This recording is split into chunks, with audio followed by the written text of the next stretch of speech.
나만의 건강이 아닌 우리 모두의 건강을 생각하는 방송. 더 건강한 대한민국을 꿈꾸는 개념 방송.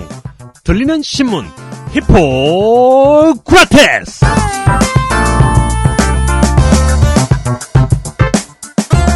안녕하세요. 박쌤 박재영입니다. 안녕하세요. 김변 김선욱입니다. 네, 제38대 대한의사협회장 보궐선거가 진행됩니다. 저희도 특집을 마련했는데요. 일부 의사회원들은 현재 의협회장 보궐선거가 진행되고 있다는 사실도 모른다고 합니다. 그래서 저희 히포크라테스에서 후보자 3분을 모시고 그분들의 생각을 들어보는 시간을 마련을 했습니다. 이 시간에는 기호 1번 유태욱 후보님을 모시고 이야기 들어보도록 하겠습니다. 네, 잠시 광고 듣고 와서 기호 1번 유태욱 후보님과 이야기 나누겠습니다.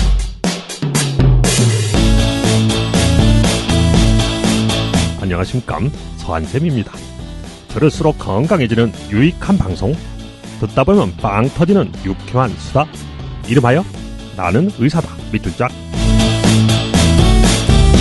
수다쟁이 깜신과 교회 오빠 양깡이 들려주는 건강 시크릿. 매주 화요일 오전 10시 다시 밑줄짝. 나 의사로 오시오. 웰컴. 기호 1번 유태욱 후보 자리하셨습니다. 유 후보님 안녕하세요. 네, 반갑습니다. 네, 유 후보님의 양력부터 간단하게 소개해드리고 시작을 하겠습니다. 연세대학교 의과대학 및 동대학원 졸업하셨고요. 의학사, 의학석사를 하셨습니다. 그리고 박사는 고려대학교에서 네. 하셨네요. 네. 뭘로 전공은 뭘로 하셨어요? 예방의학했습니다. 아, 논문은 대학원은 예방의학으로 하셨군요. 그리고 특이한 게 몇 가지 더 있는데요. 경희대학교에서 경제학과 박사 과정을 수료하셨습니다. 미국 유학 갔다 와서 경제학 박사. 아, 미국 갔다 오신 다음에 하신 거군요. 갔다 온 다음에 경희대학교 일반대학원 경제학 박사 과정에 또 들어와서 또 인맥을 좀 넓히고 싶고 또 경제학 공부하고 싶어서 더 들어갔습니다. 네, 지금 뭐 미국 유학 말씀하셨는데 미국에서는 미네소타 대학교, 좋은 학교잖아요. 여기서 칼슨 스쿨 졸업하셨습니다. 이게 우리나라로 보면 경영대학원인데 행정대학원 아닙니까? 경영대학원인가요? 경영대학원입니다. 매니지먼트 스쿨인데 네. 그 칼슨이라는 분이 기부금을 많이 내서 네, 그분 네. 이름을 땄습니다. 그래서 거기에서 그 의료행정경영학 석사, 예.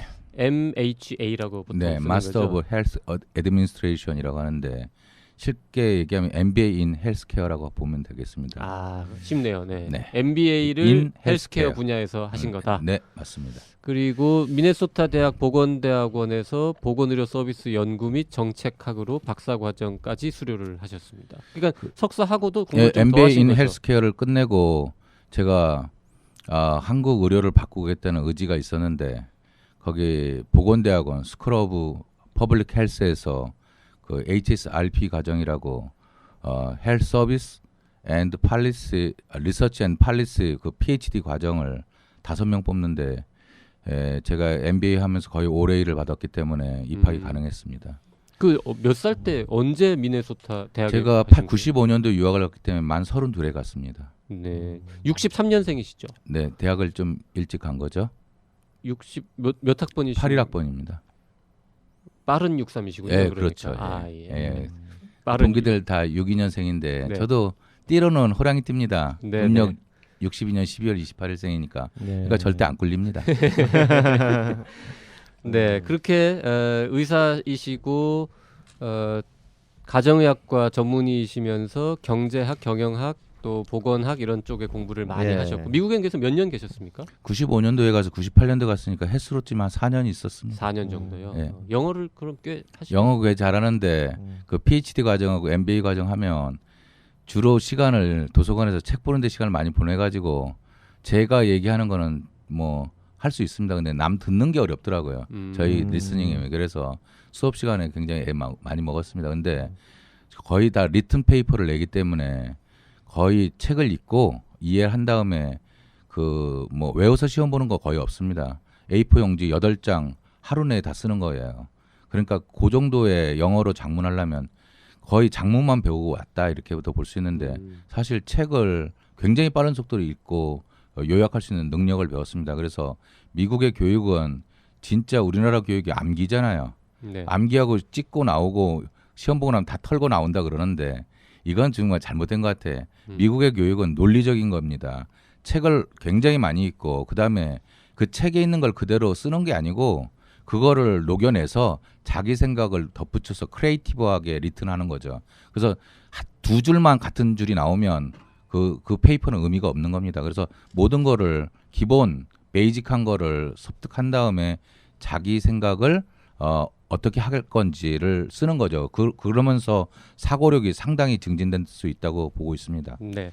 그 95년도에 미국에 가셨으니까 전문의 따고 가신 거죠, 그러니까 가정의학과 하신 다음에. 91년도에 보드는 땄습니다. 제가 만 그다음에는 28살에 보드를 마쳤으니까 굉장히 뭐 초석이죠. 그다음에 군대는 면제받았기 때문에 그래서 예. 그랬구나. 그래서 네. 예. 군대는 왜 면제받으셨는지 저는 여쭤봐도 될까요? 81학번인데 87년 졸업했는데 81학번이 그때 졸정제 뭐 네네. 해서 130% 뽑는 때였어요. 근데 87년도에 킴스, 넌킴 뭐 이렇게 구분하잖아요. 근데 네. 제가 눈이 굉장히 나쁩니다. 그래서 고도근시로 한 9.0 디옵터이기 때문에 면제가 됐습니다. 물론 대학교 입학할 때는 의무사관 후보생 대구 군의학교 17기로 입영을 했죠.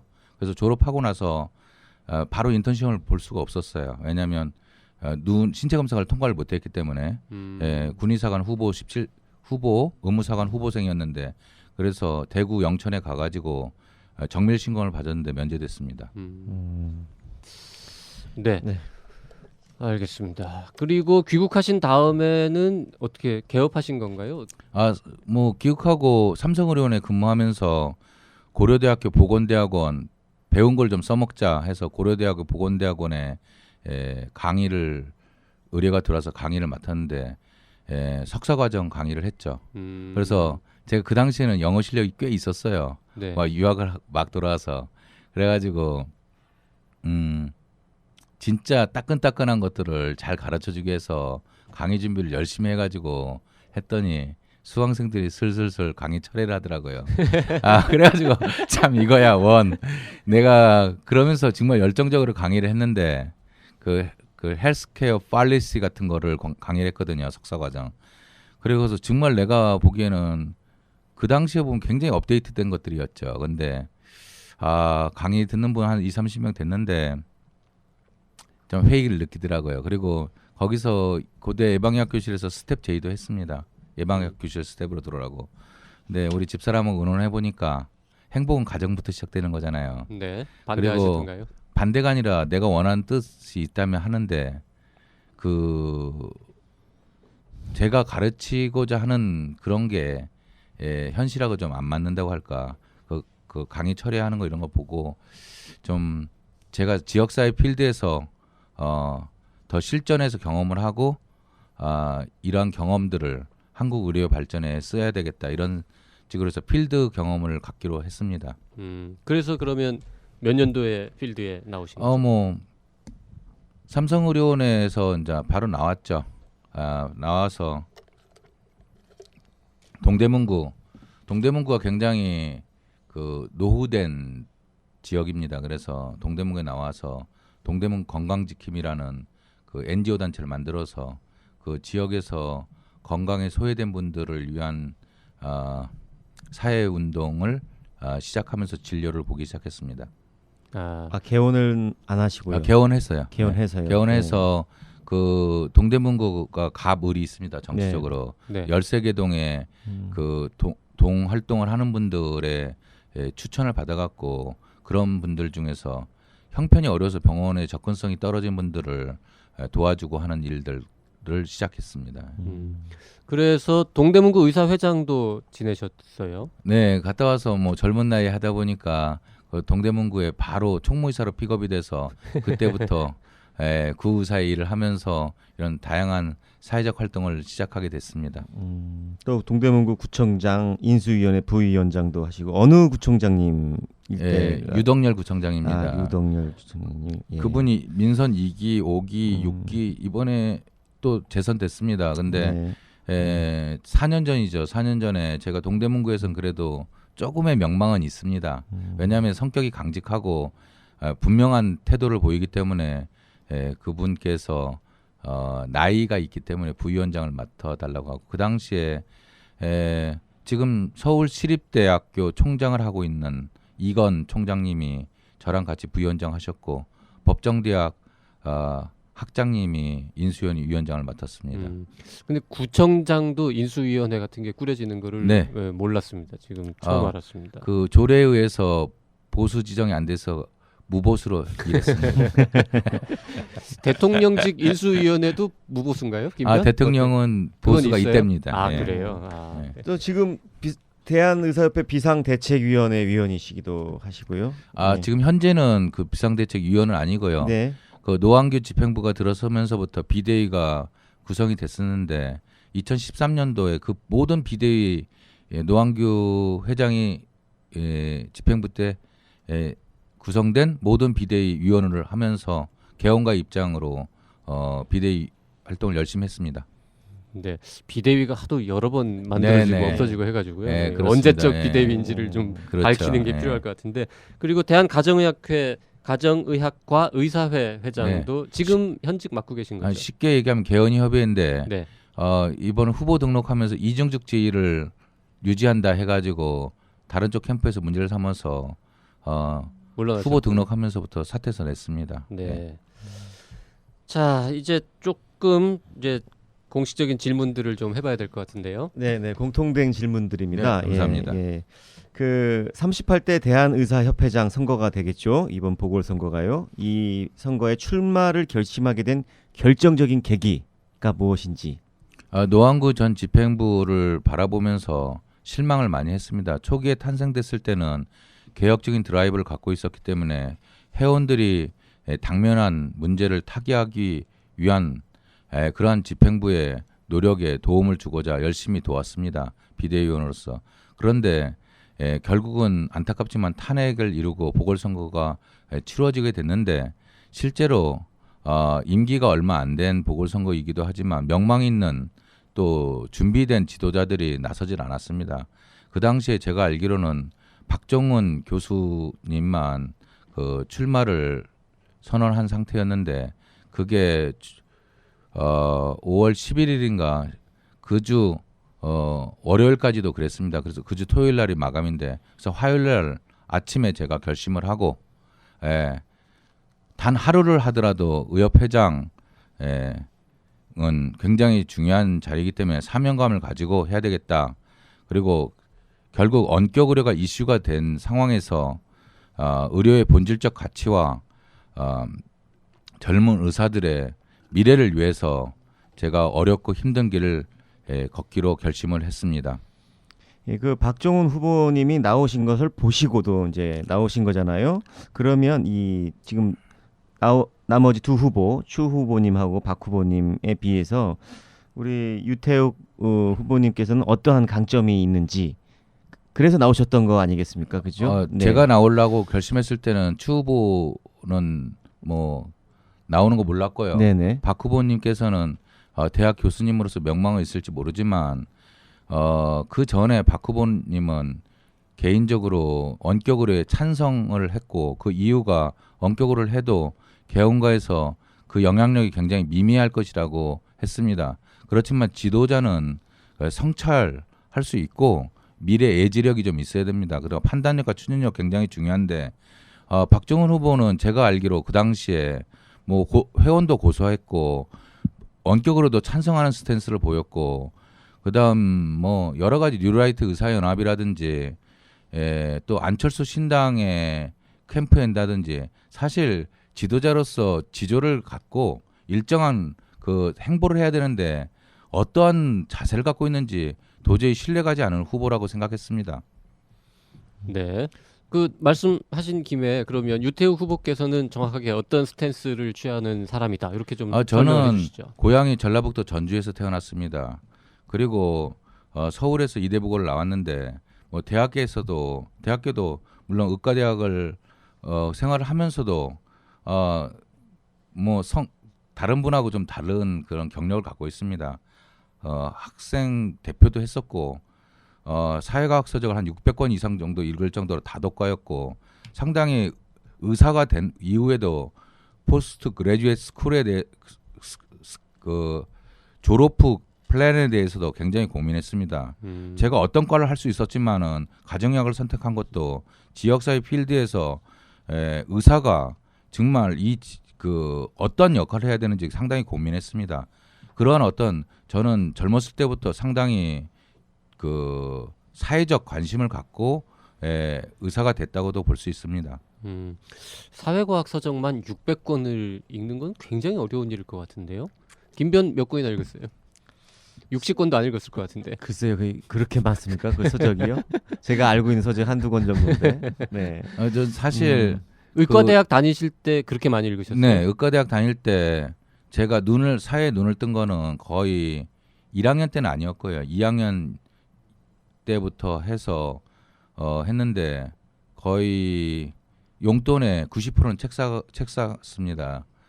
그리고 사실 경영학, 경제학 공부를 그렇게 쉽게 굉장히 고생을 했지만 할 수 있었던 거는 이미 대학교 때 경제사 정도는 다 마스터했던 상태입니다.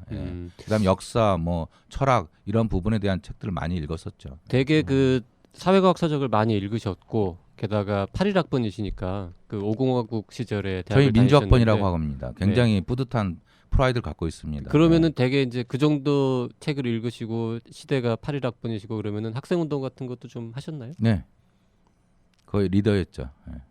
뭐, 지금 인천시장 송영길도 학생 때 친구였습니다. 연세대학교 네. 내에서 같이 운동하셨던 동료라는 말씀이시죠? 그러니까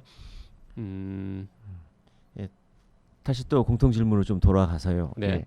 지금 결국에는 이렇게 사태가 발생하게 된 것까지는 그 보건복지부와 대한의사협회가 그 원격 의료 시범 사업 시행 계획을 발표한 이후에 의료계 논란이 이제 증폭되면서 이제 이렇게 됐는데요.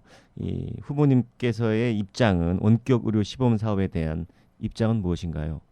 원격 의료 자체는 의료의 본질과 가치를 훼손하기 때문에 반대해야 되는 건데 실질적으로 시범 사업이라는 건 어떤 법안이 통과되고 그 법안이 대국민들한테 시행될 때 그 미비점이나 문제점을 보완하기 위해서 시범 사업을 보통 1년 정도 하도록 보건의료관계법에 지정돼 있습니다. 그런데 지금은 이상하게 그 창조 경제를 주창하는 청와대 입장하고 또 먼저 시범 사업을 해가지고 원격 의료 법안을 지금 국회에서 통과시키려고 하는 그러한 보건복지부의 의도가 있는 것 같습니다. 그런데 시범 사업 자체는 자체부터 하면 안 됩니다. 왜냐하면 원격 의료는 우리나라 같이 그 지역적으로 그렇게 광활하지 않고 또 충분히 다른 대안을 통해서 국민 건강 증진을 향상시킬 수 있는데 예외적으로 교도소라든지 군 부대라든지 이런 경우에는 원격 의료에 대한 그 IT 기술을 통해서 적용될 수 있지만 지금 복지부가 얘기하는 원격 의료는 초재진을 포함해서 만성질환 관리, 정신과 환자분들이 다 포함되어 있기 때문에 이거는 원격 의료라고 하는 본래 본질에서 벗어난 겁니다. 우리가 제일 중요한 것은 어떤 사안을 사회적으로 동의를 받으려면 본질적인 측면에서 충분히 납득되고 이해돼야만이 그것이 선순환될 수 있다고 생각하고 있습니다. 네, 그래요. 지금 그 후보님께서도 그 의사협회 비대위에도 계셨는데요. 현재 그 대정부 협상과 투쟁 이거는 이제 집행부가 바뀌셔도 또 이제 계속 돼야 될 것 같은 상황인데 현재 의협 집행부하고 비대위 간의 갈등이 심화되고 있습니다. 거의 반목 상태인데요. 이런 갈등을 어떻게 이제 해결하실 건지 그리고 나중에 대정부 협상하고 투쟁의 주도권을 의협 집행부로 두실 건지 아니면 비대위 쪽에 두실 건지 그런 계획이 있으신가요? 그 내막을 모르는 회원들은 굉장히 헷갈릴 거예요. 지금 두 갈래 길로 나가는데 사실 4월 27일 날 정기 대의원 총회에서 대한의사협회 최고 의결기관인 대의원 총회가 원격 의료에 관련된 투쟁과 협상에 대한 권한은 비대위로 위임을 했고 집행부는 대행 집행부입니다. 그래서 새로운 회장이 뽑힐 때까지 대행 집행부는 4명의 위원을 비대위에 파견을 시켜가지고 의견을 모으라는 뜻이었는데 지금 의협 대행 집행부가 보건복지부하고 원격의료 합의 이행단을 만들어서 사인을 하고 시범 사업을 6월부터 한다는 것 자체는 월권 행위고 원천 무효가 되겠습니다. 그래서 대정부 협상과 투쟁은 저희가 합리적인 대안을 냈음에도 불구하고 정부하고 원만하게 이루어지지 않았을 때 투쟁이라는 얘기도 나올 수 있습니다.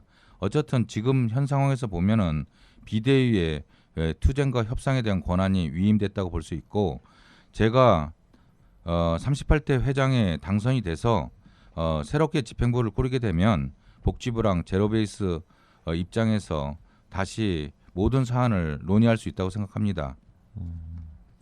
자, 금방 말씀도 하셨는데요. 결국에는 그 임기가 이제 1년밖에 안 되는, 어떻게 보면은 그 짧은 의협회장님이 되실 텐데요. 만약에 당선되시면요. 최우선적으로 하실 일이 어떤 것인가요, 그러면?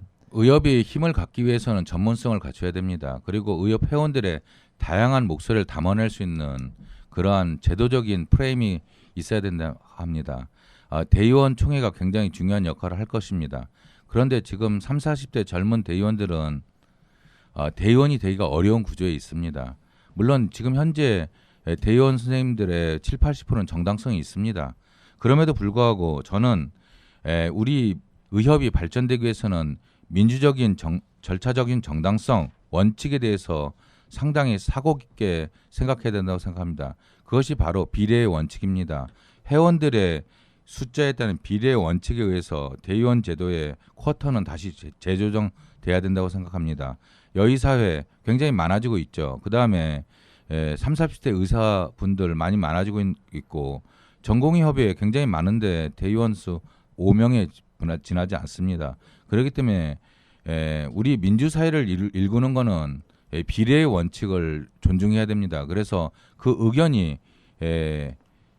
존중되고 반영될 때 대의원 총회가 좀 더 명실상부하게 의사협회 최고 의결기구로서 모든 각 정파에 상관없이 동의를 얻어낼 수 있을 것 같고, 그렇게 함으로써 우리가 그 생각하고 있는 하나의 단일된 목소리를 이끌어내서 그걸 가지고 의협회장은 모든 지역과 직능과 세대를 통합하고 아우르는 그러한 현명한 결단을 가지고 대표성만을 가지고 외부에서 사인하는 거지, 의협회장이 자기 철학과 독단으로 복지부랑 협상하는 건 아니라고 생각합니다. 네. 자, 저희가 그 전공의한테 미리 질문을 2개를 받아놓은 게 있는데요. 그거에 대한 그 내용을 조금 듣고 답변을 들어보도록 하겠습니다. 네, 안녕하세요. 중앙대학교 응급학과 3년차 서곤입니다. 궁금한 게 있어서 질문 드리는데요.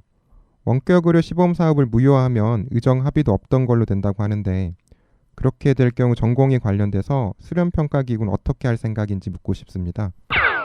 전공의 수련 환경 평가 기구는 공정성을 위해서 독립돼야 된다는 건 맞습니다. 저도 전공의 시절을 하면서 정말 과도하게 무리하게 힘들게 일했던 시절이 있었습니다. 그 당시에도 저도 고민했습니다. 그러나 지금 이것도 마찬가지로 우리가 민주사회에 살고 있습니다. 그러면 우리는 의사사회라는 전문성 있는 그 사회 이전에 대한민국의 헌법과 노동법, 그다음에 근로기준법에 대한 가치를 생각해야 됩니다. 그렇기 때문에 주당 노동시간이 과도하다 그러면 그거는 줄여줘야 됩니다. 그다음에 노동시간에 맞게끔 자본주의 사회이기 때문에 거기에 대한 보상도 이루어져야 된다고 생각합니다. 그다음에 수련평가 부분은 독립적인 기구로서 전공의 선생님들의 인권과 그다음에 교육권이 피교육자로 가질 수 있도록 개선돼야 되고, 그러한 부분은 공정하게 이루어져야 될 것 같고, 제가 의협회장으로서는 그 부분은 누구보다도 우리가 민주적 질서를 유지하는 측면에서도 중요하게 인식하고 있습니다. 네, 전공의의 2번째 질문 같이 듣고 진행하겠습니다.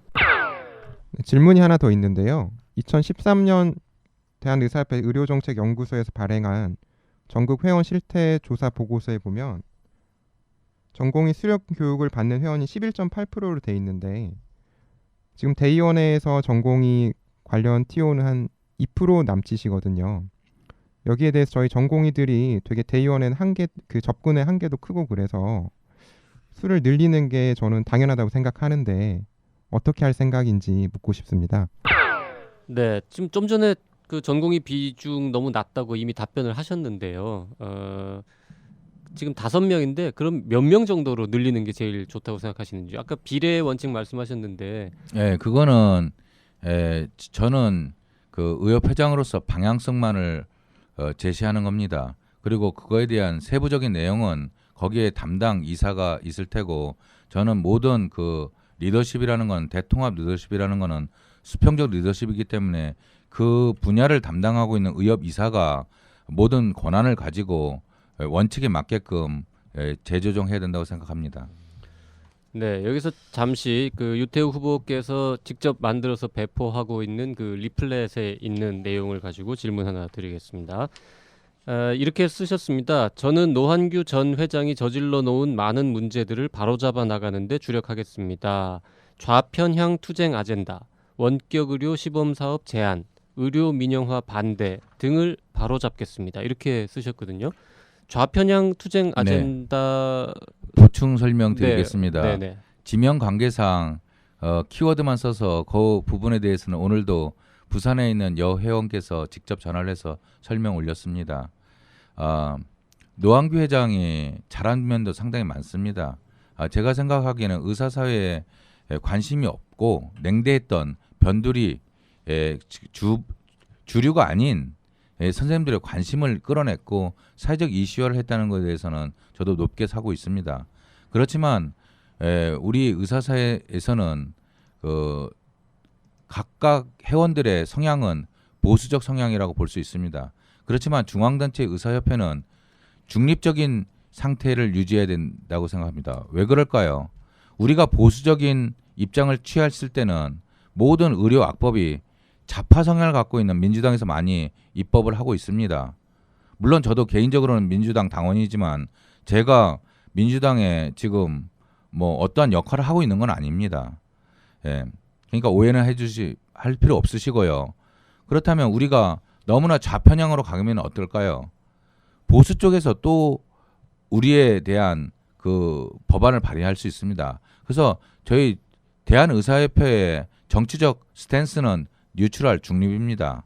예를 들어서 열크릭이 있어서 중앙이 가운데 있다고 하면 우리는 중앙에 있어야 됩니다. 그래서 선거 때 우리가 전체 어떻게 보팅을 할 건지는 그때 사안에 따라서 우리 의사협회가 결정해야 된다고 생각합니다.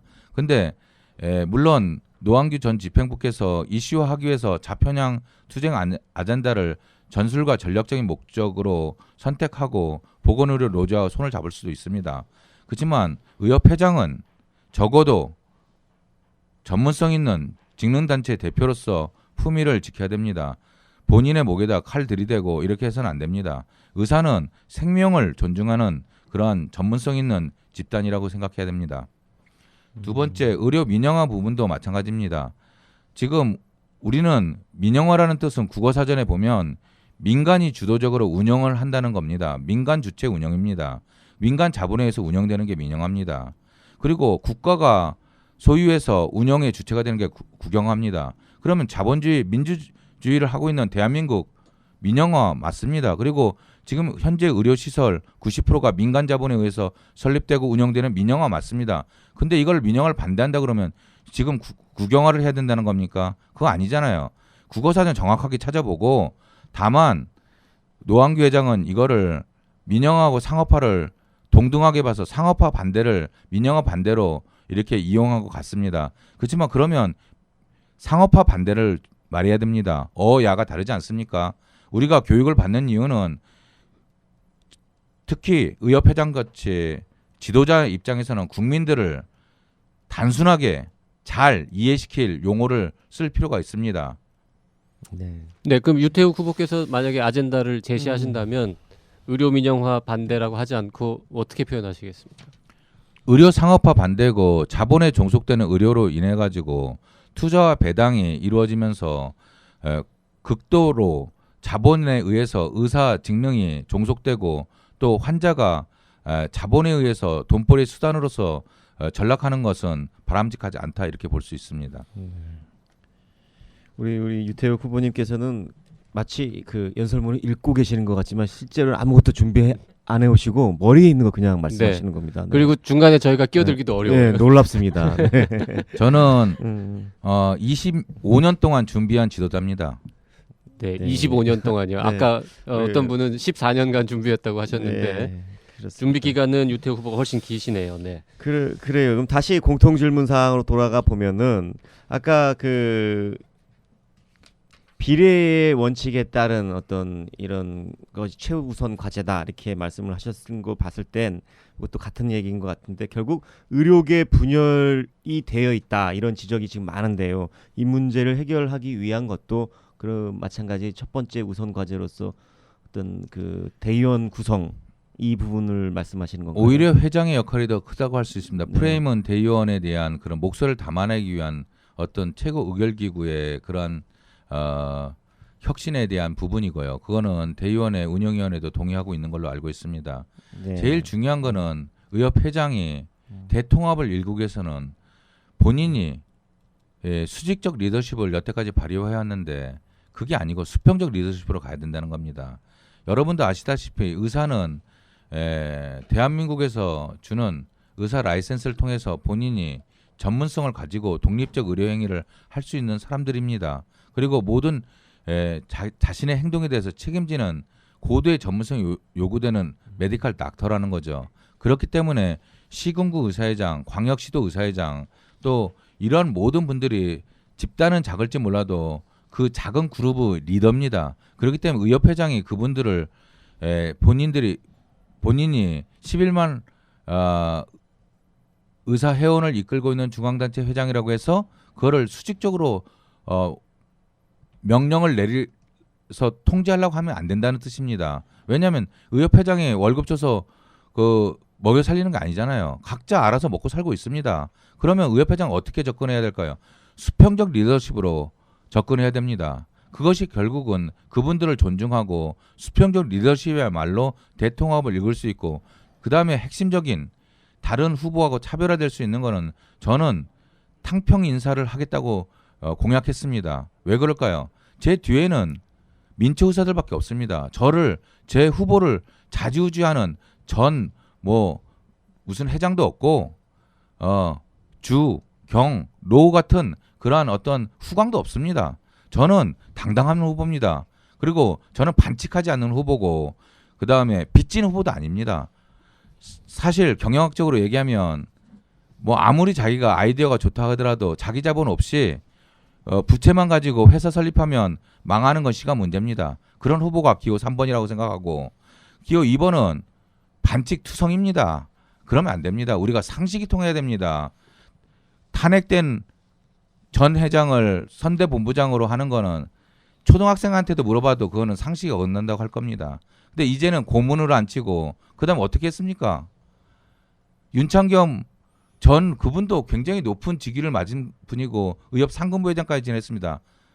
근데 불과 하루 이틀 사이에 지금 몇만 명의 DB가 유출돼서 지금 불법으로 이렇게 온라인으로 직역별, 교수별 또 이렇게 전공의별로 이렇게 문자 테러를 지금 하고 있는데 내가 보기에는 자충수고 정말 민초 의사들은 어떤 사람이 지도자로서 자질과 덕망과 그다음에 결단력을 갖고 있는지 민주사회라면 분명히 감별할 수 있을 거라고 생각합니다. 네, 말씀해 주셨으니까 그 얘기 좀 해보죠. 네. 유태욱 후보하고 박종훈 후보 측에서 공히 문제 제기를 했어요. 추무진 후보 쪽에서 이 문자 메시지를 대량으로 보냈는데 거기 DB가 유출된 것 같다. 이런 의혹을 제기하셨는데 아직까지 확인된 거는 저희는 확인한 바는 없고요.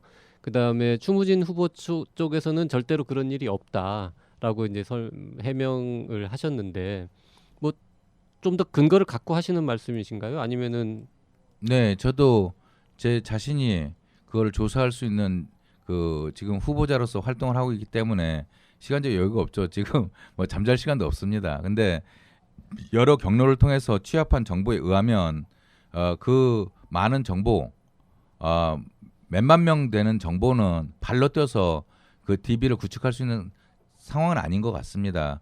그러니까 제가 보기에는 정직해야 됩니다. 우리가 여태까지 정직하지 못했기 때문에 이렇게 의료계가 분열되고 이랬다고 생각합니다. 지도자는 최소한 철학이 있어야 되고 정직해야 되고 민주적인 리더십을 발휘해야지 반민주적인 사고를 가지고 지도자가 되겠다 하는 생각, 그 다음에 어떤 수단과 방법을 통하지 않고 결과만을 중시하는 그러한 지도자라면 그분은 자질 미달입니다. 그 네. 몇만 명한테 문자 메시지가 갔다라는 거는 근거가 있으신 말씀인가요? 제가 알기로는 지금 5만 2천 명 정도 DB가 유출돼서 모든 선거권자들한테 일시에 그렇게 가고 지금 오늘 여기 오는 순간에도 저한테 정보를 문자로 주신 분에 의하면 지금 문자가 대량으로 지속적으로 추 후보 쪽에서 뿌려지고 있다. 그거를 얘기해 주더군요. 네, 5만 2천 명 아주 굉장히 네, 정확한 구체적인 숫자까지 숫자까지 나오는데 나왔습니다. 우리 신문사에서는 확인이 아직 안 되고 있는데요. 하여튼 빨리 굉장히 중요한 문제인 것 같습니다. 확인이 되는 대로 알려드리도록 하겠습니다. 근데 네. 그건 굉장히 어리석다고 생각합니다. 왜냐하면 선관위에서 단문 2번, 장문 2번, 그다음 웹진 뭐 3번인가 했다가 그걸 늘려갖고 뭐 단문 뭐 4번, 뭐 장문 4번, 웹진 5번인가 하여튼 그 늘려줬어요. 저는 처음에 늘릴 테니까 늘린 것만큼 자비를 내라고 해서 전 돈 드는 선거 안 합니다. 소박한 선거하고 그 조용한 선거합니다. 지금 의사사회에서 보궐선거하는 거는 외부적인 시각에서 봤을 때 참 창피하고 부끄러운 일입니다. 제가 부족하지만 의협회장 후보로 출마했다고 해서 이게 자랑거리도 아니고 하기 때문에 조용하고 소박한 캠프를 하겠다고 선언했고 저는 우리 캠프가 만들어졌지만 개소식도 안 했습니다. 왜냐하면 여러분도 아시다시피 노한규 전 회장이 우리 문제를 자율성을 잃고 또 외부에다가 그 가처분을 신청하지 않았습니까? 가처분 결과가 나올 때까지 선거가 할지 진행될지 몰랐기 때문에 그런 걸 안 했고 가처분이 기각되는 처분이 나왔을 때는 선거 급물살을 타가지고 참 민망하더라고요. 그래서 개소식은 안 하는 걸로 정했습니다. 예, 다시 공통 질문으로 돌아가서요. 이건 세 분 모두한테 공히 물어보는 건데요. 이게 이번 문제가 이제 의료계의 불신 또는 비화합, 불화 때문에 이렇게 문제가 돼서 선거가 치러지기 때문에 여쭤보는 건데 이런 의미에서 어떤 상대 후보 지금 2명 계시잖아요. 그분들의 어떤 장점을 하나씩만 꼽아주시고 또 마음에 드는 비록 상대방이지만 마음에 드는 공약이 있다면 어떤 게 있는지 좀 말씀을 해주시기 바랍니다. 추 후보와는 인연이 있습니다. 대한 의사협회 의료정책연구소가 운영하는 최고위 과정 운영위원회 회의에 같이 참석하고 있습니다. 그래서 한두 달에 한 번씩 회의를 한 적이 있고 또 추 후보가 정책이사로 임명되면서부터 그 회의에 나오기 시작했는데 평소에 보면 온화하고 또 합리적인 분이라고 생각합니다. 근데 다만 리더십이 좀 약한 부분인데 어떤 그러한 결단을 내렸을까 하는 게 좀 의아했을 뿐입니다. 다만 추 후보하고 이번 인천 토론회 그다음 제주도 토론회를 다녀오면서 좀 더 대화도 많이 하고 그럴 기회가 있었습니다. 그래서 저 사석에서는 형님이라고 합니다. 그래서 이번 그 선거를 통해서 제가 하나 깨달은 점이 있으면 뭐 대학으로 나이로 따지면 막 이렇게 선후배가 바뀔 수도 있고 트레이닝 관계 때문에 또 선후배가 바뀔 수 있었는데 이제는 그런 거 상관없이 제가 의협회장이 돼도 마찬가지입니다. 모든 저 연배가 높은 분들은 같은 대학은 다 선배님 그다음에 호칭을 통일하고 정말 인간적인 면으로 모든 분을 대해야 되겠다 이런 결심을 하고 또 그렇게 하고 있습니다.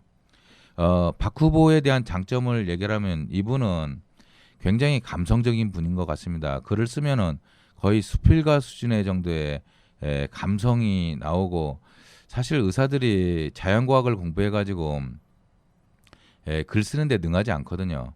저도 학생 때 그 글 쓰는 걸 시 쓰는 걸 되게 좋아했고 시를 많이 읊었습니다.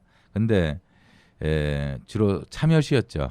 근데 이분은 그러한 어떤 부드러움이 있어요. 그리고 특히 교수로서 이게 의협의 이러한 거는 그 개원가의 정책에 주로 다뤄지는 건데 관심을 갖고 또 해서 의외라는 부분도 있습니다. 그래서 상당히 그런 부분은 참 의사회가 발전되기 위해서 관심과 참여를 한다는 건 굉장히 큰 장점이거든요. 그런 면에서는 높게 사고 있습니다.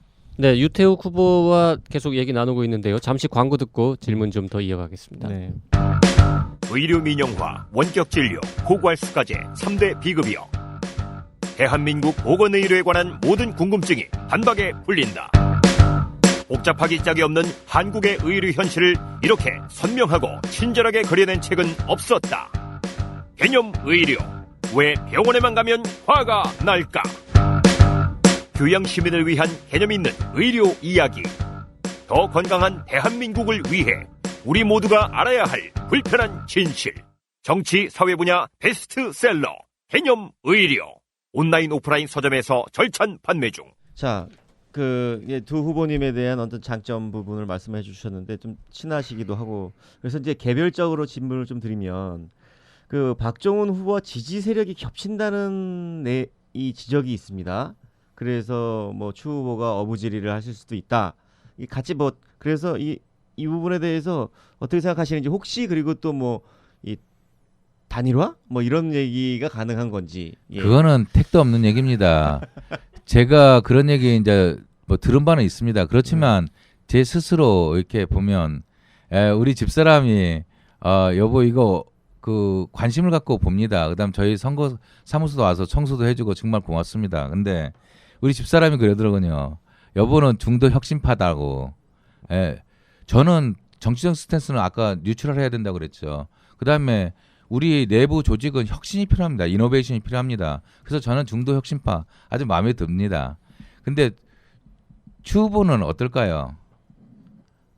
추 후보는 그분한테 직접 물어봐야 되지만 노고문한테 물어봐야 될 겁니다. 그만큼 본인이 어떤 결단을 내리고 하는 게 아니고 전부 다 지금 친노파다 이렇게 얘기하는 게 그분의 성향이 뭔지 모르겠어요.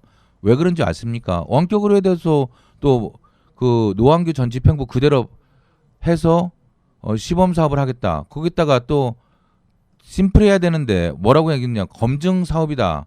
검증 사업이라는 용어를 쓴 건 추 후보가 혼자밖에 없을 겁니다. 그렇게 혼돈을 주면 안 되는 거거든요.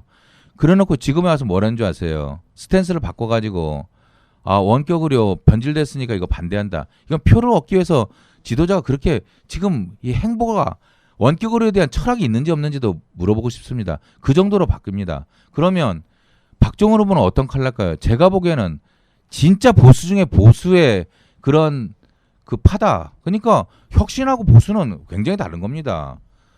그분 뒤에 있는 분들 아시잖아요.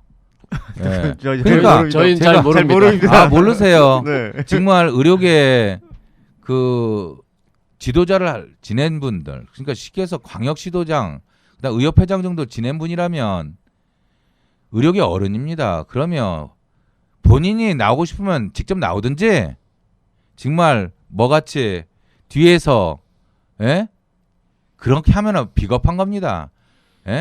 그거는 그리고 다 빚지는 거고 그러면 본인이 쉽게 화장실 가는 것도 결제 받고 갈 겁니까? 난 도대체 이해가 안 갑니다. 예. 화장실 얘기까지 나왔는데요. 네. 재밌긴 한데요. 저희가 네. 다 뭐 이렇게 반응하기가 좀 어려워요. 그러게요. 예. 또 이제 근데 또 한 후보 입에서는 이런 얘기가 나옵니다. 의사회비. 의사회장을 동대문구 의사회장을 지낸 뒤에는 지역 의사의 회비를 미납하고 있다가 의협 비대위원으로 들어가면서 한꺼번에 납부했다. 이런 얘기가 나오는데 그런 게 사실인가요? 솔직히 말씀드리면 제가 2012년도인가요? 그때가 경만우 집행부 3년차 때 되죠. 그때 경만우 집행부가 상당히 만성질환 관리 제도를 통과시키려고 많이 노력했습니다. 그래서 아무 16개 시도 의사회 각 직역 의사회에서 어떠한 액션도 안 하고 그랬는데 대한가정의학과 의사회 개원의협의 회장으로 제가 있었는데 그 당시에 경만우 집행부 즉각 사퇴하라고 성명을 낸 바 있습니다. 물론 경만우 전 회장님께서는 전 동대문구 의사회장이었고 그 후에 제가 동대문구 의사회장 됐으니까 경만 회장님이 또 동대문 회장할 때 제가 총무로 6년 동안 모셨기 때문에 개인적으로 굉장히 잘 아는 사이입니다. 근데 그때부터 정치적 스탠스가 많이 멀어졌고 또 그렇게 된 거죠. 그래서 굉장히 실망했습니다. 그래서 그때 바로 협의 안 냈습니다. 그렇지만 제가 의협 비대위 활동을 할 때 의협의 지금 정책은 비대위원 활동을 하거나 뭘 하면은 밀린 회비 다 내야지 활동하고 그 회비도 줍니다. 그렇기 때문에 다 청산했고요. 지난번 인천 토론회 갔더니 박 후보가 나한테 그 이번에 등록하면서 회비 내지 않았냐? 그래서 내가 그랬습니다. 팩트를 가지고 질문해라. 지도자가 되려면 나한테 물어보든지 그 뭐 사실관계 확인도 안 하고 등록하면서 회비 낸 거는 그 의협 선관위에서 저보러 96년, 97년도 서울시 의사협의 미납됐으니까 내라고 그러더라고요. 그거를 내라고 한 게 아니라 광역시도 의사협의, 그러니까 서울시 의사협의 그 회비 완납증을 내라고 했는데 냈더니 96년, 97년도는 제가 95년도부터 유학을 가서 98년도에 왔기 때문에 96년, 97년도는 서울시 의사협의 그 면제사유에 해당됩니다. 한국에 와 있는 적이 없어요. 저 출입국 관리국 사무소 그 출입 그 서류도 냈기 때문에 그거 확인해 보시라고 했는데 의협에서는 의협에다 신청을 해서 그걸 면제해 갖고 환급 받아야 되니까 일단 회비 완납증을 내라. 그래서 서울시 의사에다 완납증을 내기 위해서 그거 35만 원 정도를 낸 겁니다. 그러니까 후보 등록하면서 밀린 회비 냈다. 이거는 와전된 거고요. 그다음에 2000 그 경만의 집행부 3년차 때 제가 대한의사회 회장하면서 그 사퇴하라고 성명까지 냈는데 그때 회비 내고 싶겠습니까? 네, 그때는 저기 항의성으로 회비를 안 항의성으로 안 내신- 내신 그렇죠. 적이 있다. 네, 알겠습니다. 네. 자, 조금 그 뭐라 그럴까요? 좀 인간적인 면모를 그렇죠. 좀 예. 보일 바라던 수 있는 바입니다. 네, 그런 질문을 좀 던져보겠는데요. 네. 아까 그 사모님이 뭐 이렇게 청소도 해주시고 사무실 도와주신다고 했는데 처음에 이렇게 출마하겠다고 했을 때는 어떤 반응을 보이시던가요? 주변에 제 그 아는 분들이 집에서 허락 받았냐고 물어보더라고요. 그 우리 꼭 그래서- 허락 받아야 할 수 있는 일이잖아요, 그게. 저는 꼭 그렇게 생각 안 했습니다. 아니에요? 왜냐하면 저는 원래부터 지도자기를 걸으려고 했기 때문에 제가 어떠한 거를 했어도 우리 집사람은 저를 환영해 줬을 겁니다. 굉장히 예. 훌륭한 분을. 저는 집에 가면은 항상 이러한 문제에 대해서 뭐 어느 일시에 뭐 이렇게 선출직에 한다 이런 게 아니고 항상 저는 선출직에 도전하려고 하는 자세를 가지고 항상 학습돼 있다 이렇게 볼 수 있고 저희 집사람도 의식화돼 있습니다. 네. 네. 상남자신가요? 예, 그러니까 되게 이게 굉장히 예, 네. 부인께 허락 받아야만 요새는 그런 다 건 하는 아닙니다. 걸로 알고 예. 있는데. 뭐 이런 걸 봤을 많이 때 도와주고 있습니다. 네, 예. 그 학창 시절에는 어떤 학생 하셨나요? 그럼 동아리 활동도 뭐 많이 하셨을 것 같은데. 저는 문명동해 연구반이라고 네? 문명공예 연구반이라는 걸 했는데 그때 최열 지금 문명 공해 예. 예. 그런 연구반도 했었고 그랬습니다. 예. 주로 사회 문제 이런 것에 대해서 좀 연구를 하는. 저는 굉장히 부당한 걸 못 참습니다. 예. 그 전주에서 아까 태어나시고 네. 자라신 다음에 이 고등학교는 서울에서 다니셨다고 하셨는데 저는 전주에 있는 풍남초등학교를 다니다가 제가 집안에서 막내거든요. 그래서 네. 형님들이 이제 대학 가고 할 때 저희 집도 이제 서울로 이사를 하게 됐습니다. 그 전주하고 서울 말고 딴 도시에서는 사신 적이 없으세요? 원주에서 살았죠. 원주요? 예, 원주에서 학창 시절 보냈으니까 원주에서 살았습니다. 예. 아니 그 저기 말투가 이게 어디 말투인지 예, 조금 제가 애매한 느낌이 좀 들었어요. 그 뭐죠 그거 드라마 그 마산 사투리 되게 좋아합니다. 예. 응답하라 말씀하시는 거예요? 네. 그거에 푹 빠져가지고 굉장히 그 마산 사투리 좋아합니다. 그리고 일부러 내시는 거예요? 그럼 경상도? 아니 그게 이제 제가 몰입이 되다 보니까 제 말투가 좀 변했어요. 근데 저는 그 경상도 사람도 굉장히 좋아해요. 정말 의리가 있습니다. 원주에서 학창 시절 보냈다는 거는 네, 저는 의과대학을 원주 의과대학 졸업했습니다. 예, 알겠습니다. 아까 그 사회과학 서적 600권 읽으셨다고 하셨는데 옛날에 네. 요즘 최근에 읽으신 책 중에 뭐 괜찮은 책은 어떤가요? 요즘은 사회과학 서적을 그렇게 많이 읽을 건 아니고요. 성찰하는 걸 하는데 뭐 정의란 무엇인가 이런 거 참 이렇게 의미 있게 보고 요즘은 그 헌법을 많이 읽어요. 예, 헌법 총론. 대한민국 사회가 지금 헌법의 가치대로 살고 있나 생각해서 헌법을 많이 읽어보고 그 한 줄 한 줄에 있는 내용의 의미가 과연 이 사회에 녹여 있나 이런 걸 고민해보고 합니다. 예. 예. 독특하시는데 저 헌법을 많이 김변도 안 읽어, 김변도. 저도 안 읽는 헌법을 많이 읽고 있으시다. 자, 그러면 이제 거의 다 할당된 시간이 맞아 가고 있는데요. 지금까지 살아오시면서 가장 후회되는 일이 있었으면 그 뭐고 또 가장 잘했다고 생각하는 일이 있으면 뭐고. 네.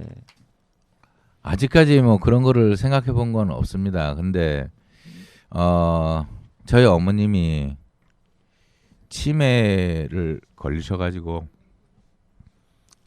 5년 전부터 저를 못 알아봅니다. 네.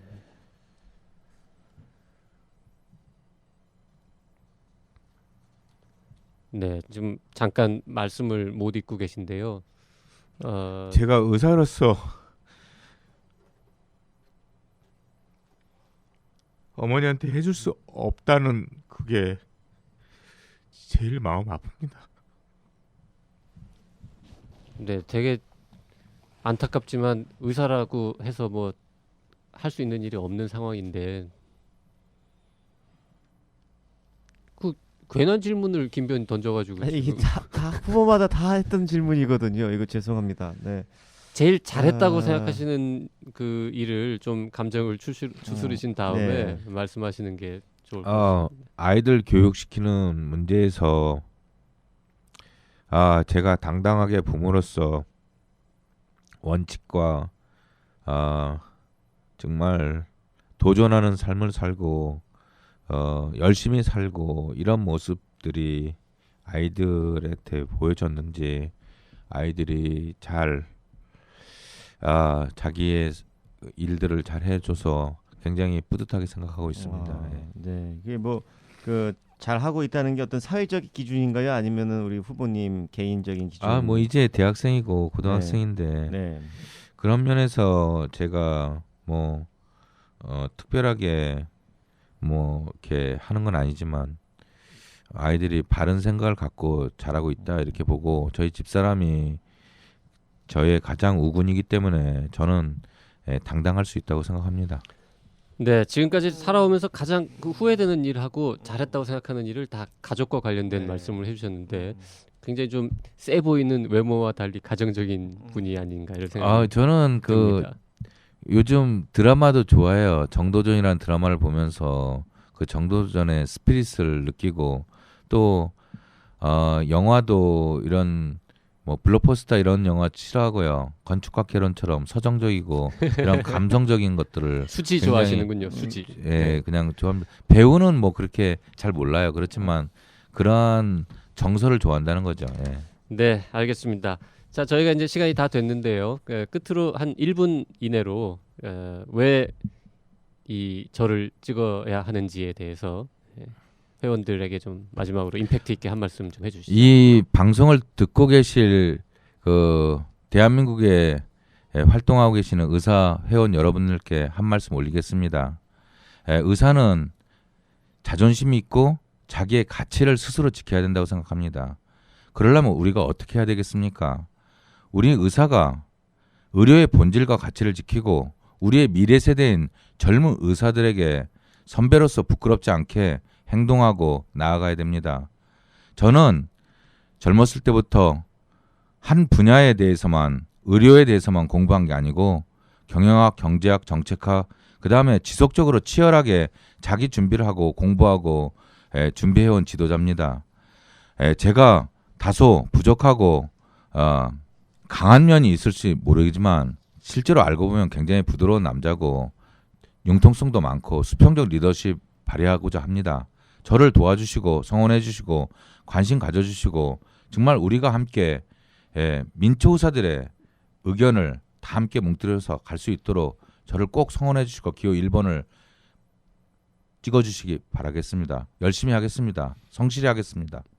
네, 감사합니다. 네, 바쁘실 감사합니다. 텐데 네. 긴 시간 말씀, 좋은 말씀 감사합니다. 네. 지금까지 유태욱 후보님께 여러 가지 들어봤습니다. 유태욱 후보님 네, 꼭 고맙습니다. 이번에 좋은 결과 있으셔가지고 원하시는 목표 달성하시기를 기원드리겠습니다. 네, 감사합니다. 네, 네. 고맙습니다. 오늘 히포크라테스는 여기까지입니다. 히포크라테스 청취자분들 중 의사들은 이번 방송을 통해서 어떤 후보가 의협회장에 적합한지 고민해보는 시간이 됐으면 합니다. 의사가 아니신 분들도 많이 들으시는데요. 그분들은 의료계를 대표하는 단체를 이끌겠다는 사람들이 어떤 생각을 갖고 있는지 한번 좀 들으시면서 여러 가지 생각을 하셨을 줄로 압니다. 네, 지금까지 PD 송수연, 작가 김은영이었습니다. 네, 그럼 들리는 신문 히포크라테스 2014년 6월 11일에 보내드린 선거 관련 특집 방송 마치겠습니다. 감사합니다. 감사합니다.